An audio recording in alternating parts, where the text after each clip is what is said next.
Even among those closest to one another, there remain differences of habit and temperament, issues of personal grooming, dietary choices, choices in music or other media interactions, time commitments, interactions about caring for the common shared space all work to create minor daily irritations or even conflicts. Add to this interpersonal differences in intimate relationships and comfort within one's own personal space. And it is easy to see that achieving and maintaining harmony in relationships requires both constant awareness and a willingness to accept differences with equanimity.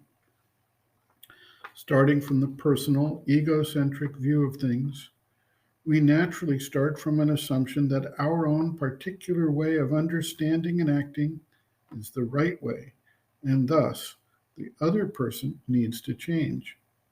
Similarly, our expectations and desires are considered to be primary and need to be responded to. In reality, the idea of expecting another person to change to conform to one's own views or expectations on all these details is unrealistic. Thus, it is important to cultivate a different outlook that both accepts the fact and the reality of the differences, and does so with an equal mind that focuses on the positive aspects that can bring people together rather than on the negative aspects that create the irritation or disharmony. Carrying anger or irritation around is also not healthy. For a spiritual seeker, it certainly disturbs the mind stuff, the emotions, and the nerve sheath, and if it gets to any extreme manifestations, can impact the physical health and well being of the individual. This is also true for those not actively practicing a spiritual discipline, although they may treat these things as part of the normal life and thus not react to them internally as something to be modified within themselves. Sri Aurobindo observes, quote, those one lives with have always some ways and manners that do not agree with one's own and may grate on the mind.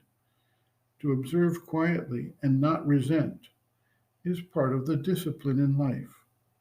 Not to be moved or affected at all, but to see with equanimity the play of one nature in all is the discipline of sadhana. I would suggest that in your relations with others, which seem always to have been full of disharmony, when incidents occur, it would be much better for you not to take the standpoint that you are all in the right and they are all in the wrong. It would be wiser to be fair and just in reflection, seeing where you have gone astray, and even laying stress on your own fault and not on theirs.